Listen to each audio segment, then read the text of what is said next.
Hey everyone, it's me, Chris from Body Nova Fitness Coaching. So today we're going to talk about the protein intake, okay? Because it plays a strong role. It doesn't matter if your goal is weight loss. It doesn't matter if your goal is athletic performance. It doesn't matter if you're trying to build muscle, burn fat. Once you are an active person and you're trying to get the most from your physical fitness program, this is going to play a role. So the question for the day that I'm going to answer is, how much protein do you need? Okay. And so, as you know, this has been a hot topic for many, many years. Unfortunately, the health and fitness industry has gotten this wrong for a very long time, and the rest of the world fails to look into it to see how much we've learned since those original recommendations were handed out. So as I say that, when I was growing up, it was always, you don't need much protein. All you need is zero point 0.8 grams per kilogram of protein, of body weight. So a kilogram is 2.2 pounds. So think of it like this way. Someone who weighs 220 pounds, which is basically 100 kilograms, only needs 80 grams of protein per day.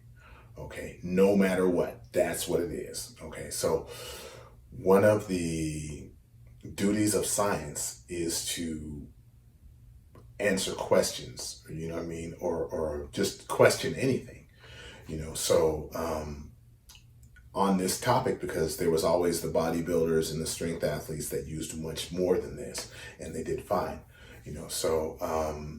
and there was also the question of, because there used to be the wives' tale, where there used to be, okay, well, a high protein intake should damage your kidneys, because they have something called creatinine, which is not the same as the creatine that you buy in the store. It's something different. It's an indication of kidney damage. Okay, so as people had higher protein diets, their creatinine also raised. So they used to think that there was a high incidence of that. So science, we set out, we wanted to find the answers to these questions and more. So, and here's what we come up with. Okay, this is the latest. All right. When they did those RDAs, okay, the RDAs are not based on active people. They're based on sedentary people, who don't have active jobs. They just basically, go from sitting in one chair to the other chair, and all day. And those are who the RDAs are for. So that the minute that you start working or start moving, you burn more calories than you do when you're sitting. You burn more calories from when you're sleeping, going to sitting, going to standing, going to walking, running, all that. You're burning more calories. And so your body has to create energy and have more, let's just say, chemical reactions, okay? So you need nutrients to make this happen.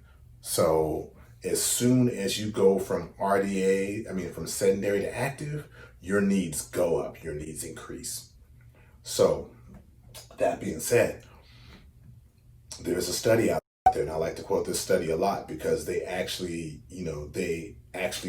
took the people from being inactive or sedentary and made them active, okay? So what they did is they took the RDAs for protein, 0.8 grams per kilogram, all right? 0.8 grams per kilogram. So what they did with that is they gave it to everybody in the study. After that is they made them exercise. And once they start to exercise, they measured for what they call their nitrogen balance, or negative nitrogen balance means they're breaking down their muscle tissue for the amino acids. Positive, they got enough and they can start building, and they're laying down new muscle tissue and things like that, okay? So once those people started exercising, they broke down their muscle tissue. They started breaking down their muscle tissue for the amino acids. Now, see, and here's another point where people, I believe people fail to see the bigger picture or view that world through the straw. Okay, protein is not just about building muscle. Okay, you know, people trying to fight off sickness, people trying to fight off disease, those white blood cells and red blood cells and things like that, they're also made up of protein, or made up of proteins, which proteins are broken down, made up of amino acids. Okay, so in this case, their bodies did not have enough protein, so it had to start turning on their own muscle. Okay, so that's something to think about. All right. So in the study, they said, hey, well, let's find out when this condition stops. So they kept raising the protein intake as they're exercising, kept raising protein intake till they got to 2 grams per kilogram. So 2 grams per kilogram is basically just short of a gram per pound. Okay, so and now that's not when they got to the point where they could start building muscle. That just got to the point where they stopped breaking it down. They broke even. They weren't in positive nitrogen balance. They were in negative.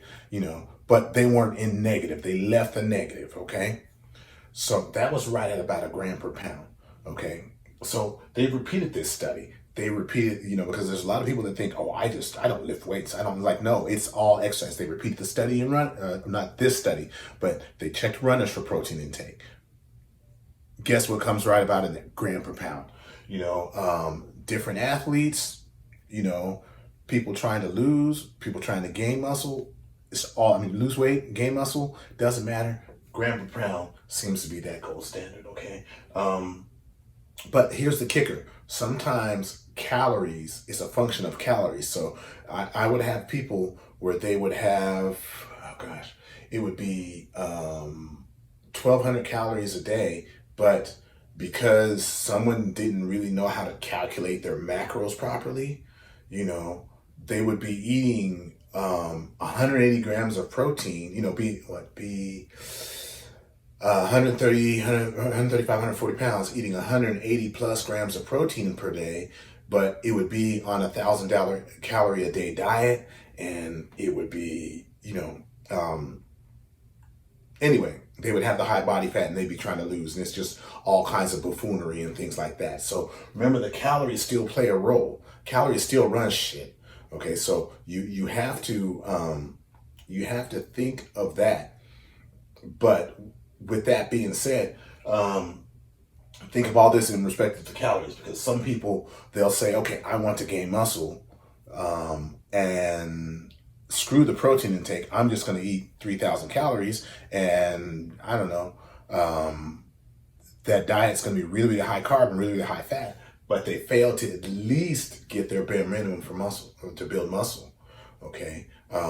Your training experience will go into that, because if you've already been at a gram per pound, you might need to raise it a little bit, to get what you want. But anyway, getting back on that. So building muscle, gram per pound, they've been working to find the upper limits for protein intake, and they haven't found that, and they've gone as high as 2 grams per pound. So that guy that weighs 220 pounds, on 80 grams of protein for the RDAs, they've tested him up to 440, and and probably over 440, but at least at 440, and they have found that it didn't hurt, and he still made some progress. Might it be too much? You could make a case for that, but still, the rule still applies. So building muscle and athletic performance, again, function of the calories. You cannot run away from the calories. All right. Body recomp, or body recomposition. I call it body recomp for short. What that is, and I use this a lot for, this is in a nutshell, skinny fat people, in one way or another, either dieting too long or whatever. But anyway, basically these people, they're not overweight, they're not necessarily overweight, but they have to build good amounts of muscle and drop a good amount of body fat, to get the body that they want to, get where they want to be, get the body that they want, or the look that they want. Okay. There's a bunch of studies, and they're showing that where people took about between a gram and 1.2 grams per pound of body weight. So that 200-pound guy is somewhere around 240 grams protein. All right. And they're finding that these people, they were able to both build muscle and lose body fat at the same time, and that's being over a gram per pound. In most cases, these were experienced exercises. These weren't, people coming from right off the couch into the gym. Okay, so that's something that you have to think of when losing weight. Here's a trick for weight loss that people don't think of. Sometimes with bodybuilders, old school bodybuilders and stuff like that, they would have these really high protein intakes. And if you know anything about protein as an energy source, it's difficult to store as fat because you have to convert it you have to convert the protein either into glucose to use for energy or, into fats. And that costs energy. It just doesn't convert right away. Like if you ate fat, it has no problem, making fat out of it because it's the same composition. With protein, it's not so much. But because protein is satiating and it fills the stomach, it can leave you feel full longer while you're dieting. So sometimes people would have these really high protein intakes, to help with their dieting, to help with their dieting. Let's just say that. But then there's also research out there that will show that at a gram per pound, 1.2 grams per pound, and upward, that people who are trying to lose weight, and this is even when some of them had what they call VLCDs, which is very low calorie diets, okay, that they were better able to hold on to muscle while trying to lose weight. So, when weight loss is your goal, you don't want to lose muscle because as you lose muscle, it winds up getting harder and harder to burn more calories, all day long, no matter what you're doing, and the people that want to look good as possible, they know they want to hold on to that muscle because you can be skinny and look terrible because, there's no muscle, there's no shape, there's no form to your body, so using the higher protein intakes to help them hold on to their muscle becomes a big thing. So the point that I want to make with a lot of this is, one, it's situational. Where you're coming from, how much training are you doing? Do you have the calories to fuel that training? Okay, you have the calories to fuel that training, and let's get the protein to help you recover from the training, things like that. So it's not just one little incidence of build muscle, not build muscle. I'm not a bodybuilder versus, I'm a runner versus I don't do anything. It's not just one instance where it just covers the whole range of what everybody does. There's little instances in there, and as soon as you get off the couch and you become active, that gram per pound is the bare minimum, of starting points. And depending on how you're trying to pull off your strategy to get where you want, you can go higher.